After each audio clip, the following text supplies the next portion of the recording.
नमस्कार। आप देख रहे हैं निश्चय टाइम। उत्तर प्रदेश की राजधानी में आज पंचायती राज विभाग ने इंडेक्स को लॉन्च किया है। इस इंडेक्स का मतलब 119 पॉइंट है इसमें है, जिसमें पंचायत से जुड़ी हुई सभी चीज़ें, चाहे वो बच्चों की शिक्षा का हो, महिलाओं के स्वास्थ्य का हो या किसी भी खेत की मेड़ का मामला हो, उन सारे मामलात को इन इंडेक्स में लिया गया है और इन बिंदुओं के आधार पर उनकी फ्रेमिंग की जाएगी ताकि नेशनल लेवल पर एक पॉलिसी बन सके और जो चीज़ें अभी तक छूटी हैं या कहीं किसी तरह उनमें कमियां हैं, उन सब कमियों को दूर करते हुए इस माध्यम से किया जाए। इसी को लेकर उन्होंने कुछ ग्राम पंचायतों को सम्मानित भी किया और कुछ उत्तर प्रदेश की ग्राम पंचायतों को राष्ट्रीय स्तर पर भी सम्मान मिला है। इन सब के साथ आज एक बड़ा कार्यक्रम का आयोजन उत्तर प्रदेश की राजधानी लखनऊ में हुआ। देखिए, आज ग्राम पंचायतों को सशक्त बनाने के लिए और ग्राम पंचायतों को ये अधिकार दिया जा रहा है कि आप अपना बेहतर प्रदर्शन करके खुद सूचकांक तैयार करिए और प्रदेश में पुरस्कृत होइए। जो सुविधाएं शहरों में हैं वो सुविधाएं गांवों तक पहुंचाने का सरकार का प्रयास है। जो गांवों से पलायन शहरों की तरफ हो रहा है उसको रोकना, शहरों से पलायन गांवों की तरफ हो, इसके लिए पंचायती राज विभाग और केंद्र सरकार हम सब लोग मिलकर के काम कर रहे हैं। सर, जिस तरह राजीव गांधी का विजन था कि पंचायती राज की अपनी अलग जुरिडिक्शन हो, उसकी अपनी पुलिस हो और ज़्यादा से ज़्यादा पंचायतों के मामले पंचायत में निपट जाएं और ताकि जो है वो साल दर साल इधर उधर कोर्टों में भटकते ना रहे, उसको लेकर किस तरह से आप लोगों ने राउंड अप किया? ये सरकार पूरी तरह कटिबद्ध है। गाँव तक जानकारी हम लोग, हमारे विभाग के अधिकारी कर्मचारी, हम सब लोग दे रहे हैं। गांव से बाहर कोई काम के लिए जाना नहीं है। हमारा पंचायत सहायक गांव में है, पंचायत सचिव है, हम वहीं उनको खतौनी दे रहे हैं, वहीं खसरा दे रहे हैं, वहीं आधार कार्ड वहीं बनाने जा रहे हैं, वहीं पर हम लोग जो है उनको बिजली का बिल वहीं जमा करा रहे हैं। उनको किसी तरह का ऑनलाइन फार्म भरना है तो उनको वहीं जाना है।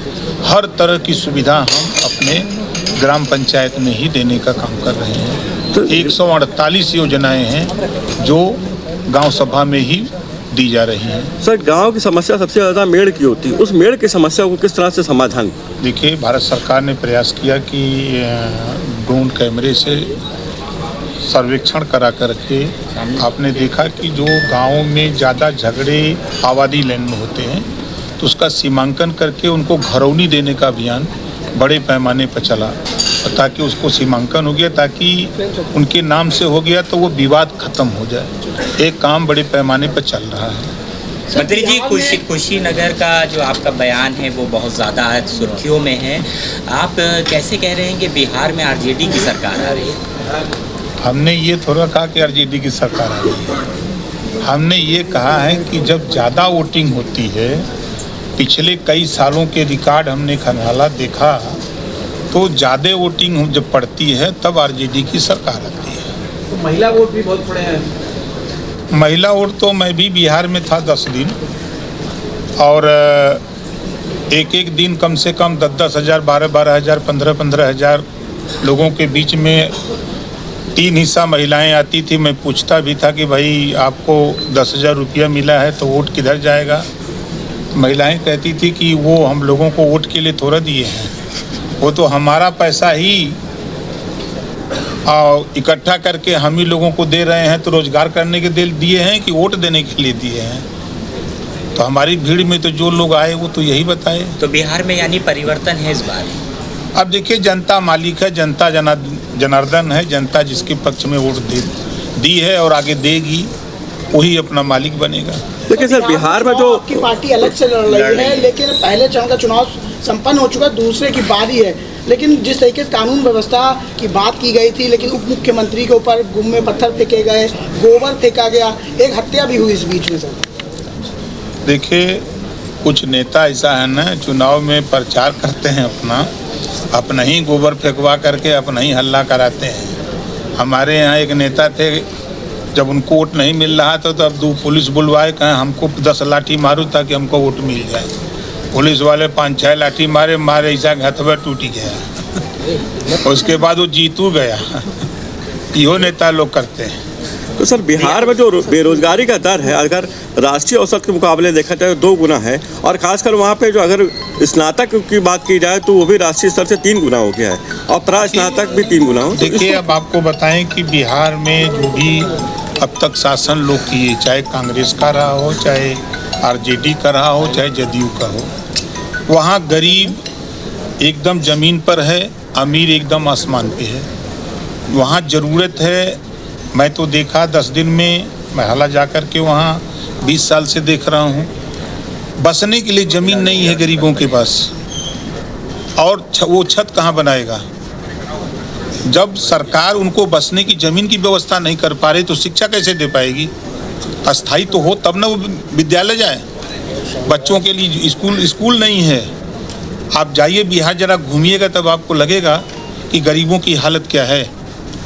नेताजी, बिहार चुनाव के नतीजे क्या यूपी में भी कुछ असर डालेंगे? देखिए, बिहार अलग है, यूपी अलग है। यूपी में नेतागिरी ज़्यादा है, बिहार में कम है। यहाँ गरीब भी जाग चुका है।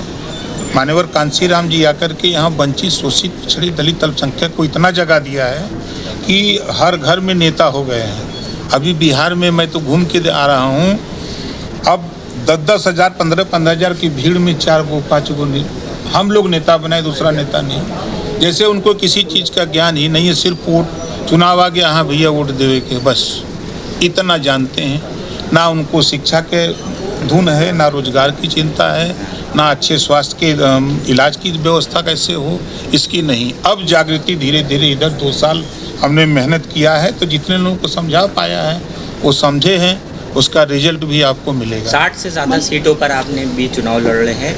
अगर आपके विधायक जीतते हैं तो किसको समर्थन बिहार में जाने वाला है? एनडीए को। एनडीए को, ठीक। मंत्री जी, अखिलेश यादव कह रहे हैं कि महाराष्ट्र में जिस तरीके से भाजपा ने गच्चा दिया, इसी तरीके नीतीश बाबू को गच्चा दे देगी भाजपा। अब देखिए, अखिलेश बाबू के विषय में क्या बात करते हैं। अखिलेश जी जो है ना, शुद्ध रूप से भारतीय जनता पार्टी का काम करते हैं।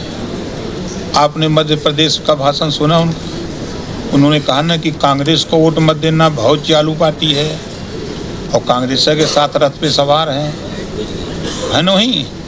और ये वहाँ मध्य प्रदेश गए तो भाजपा को जितवा के आए, दिल्ली गए तो भाजपा को जितवा के आए, महाराष्ट्र गए तो भाजपा को जितवा के आए, अब वहाँ बिहार गए हैं, भाजपा को जितवा करके आ जाएंगे। अब लौटी आए हैं। ठीक है सर। तो उन इंडिकेटर्स में हमारे जितने भी एक्टिविटीज़ ग्रामीण क्षेत्रों में होती है उसको मापने, उसको आकलित करके उसको सक्रिय करने का इसका ये सम्मिलित किया जाता है, और उसके आधार पर फिर इसके पंचायत लेवल पे इंडेक्सिंग हो रही है।